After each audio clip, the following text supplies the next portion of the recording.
মাননীয় সদস্য জনাব মঈনুদ্দিন খান বাদল।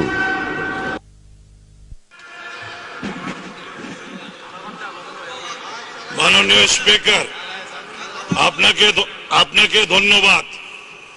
তারুণ্যের উন্মাদনা ভালো, কিন্তু অতিরিক্ত উন্মাদনা খারাপ। যারা বক্তব্য রাখে তারা অনেকে ভুলে যান আমরা অনেকে এখানে বেঁচে আছি যারা জিয়াউর রহমানের সাথে একসাথে লড়াই করেছি। মাননীয় স্পিকার, এই সংসদে পয়েন্টটা যাতে কারেক্টলি থাকে সেজন্য বলছি, ব্যক্তি হিসাবে আমি প্রথম ব্যক্তি মেজর জিয়াউর রহমানকে 1971-এর 26শে মার্চ বোয়ালখালীর পার্টিতে রিসিভ করেছি এবং সারা দিন আমি জিয়াউর রহমান সাহেবের সাথে ছিলাম। প্রমাণ চান? এই সংসদের কাছে বলছি, you have to call colonel Oli, you have to call lieutenant general Mir Shawkat Ali, যারা আমরা একসাথে ছিলাম। আমি বরঞ্চ সংসদে প্রস্তাব দিচ্ছি, এই বাদানুবাদের দরকার নাই।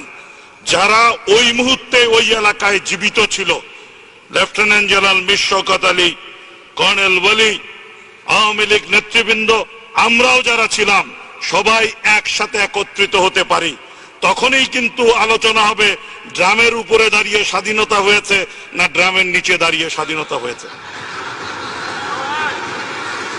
মাননীয় স্পিকার, একই সাথে বলতে চাই, অনেকে একটা জিনিস ভুলে যান, যেই ডিক্লারেশন নিয়ে এত প্রশ্ন উঠছে, declaration on behalf of Bangabandhu দিয়ে জাতির কর্তৃত্ব নিতে চাচ্ছেন, সেই একই রেডিও স্টেশন এই অদম মঈনুদ্দিন খান বাদল 1971-এর 16ই ডিসেম্বর ওই রেডিও স্টেশন দখল করে বাংলাদেশ স্বাধীন হয়েছে ঘোষণা দিয়েছিলাম। এজন্য আমি জাতির চাচা হয়ে যেতে পারি না।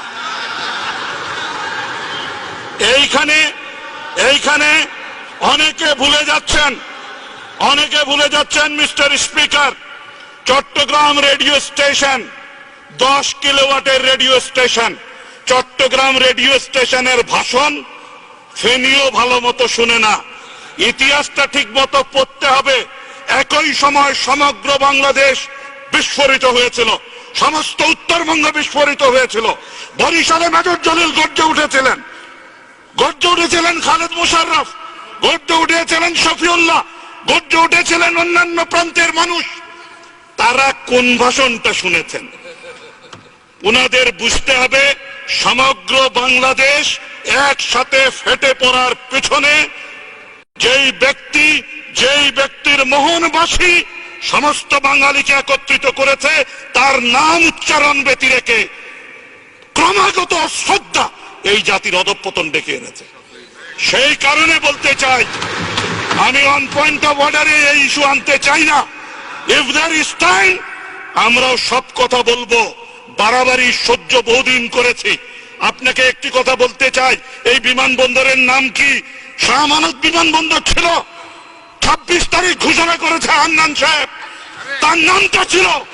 সেই নামটা যেদিন মুছে ফেলেছে, সেদিন কারো কি বিবেচনা ছিল না যে আপনি একজন মুক্তিযোদ্ধার নাম মুছে ফেলছেন, একজন দরবেশের নাম নিয়ে আসছেন যাতে বিতর্ক করা না যায়? সেই কারণে বলছি, থুতু এমন ভাবে নিক্ষেপ করবেন না যেই থুতু গায়ে এসে পড়ে। Let us cool down our head. আমি সংসদে প্রস্তাব করছি, 26শে মার্চের এই বিষয়টি নিয়ে খোলামেলা আলোচনা হোক। কারণ 26শে মার্চের প্রাণীগুলো এখনো জীবিত, নায়করা এখনো জীবিত। মারা গেলে তো দেখা যায় এখানে অন্যরকম কথা চলে আসবে। সুতরাং সময় ক্ষেপণ না করে মাননীয় স্পিকার আপনার কাছে আবেদন করছি, এই ইতিহাস, সত্য ইতিহাস যাতে এই সংসদ ধারণ করে, সেটা যাতে জাতির সামনে সঠিক ইতিহাস হিসাবে সহস্র বছর জীবিত থাকে, সেই ব্যবস্থা গ্রহণ করা হোক। আপনাকে ধন্যবাদ। মাননীয় সদস্য।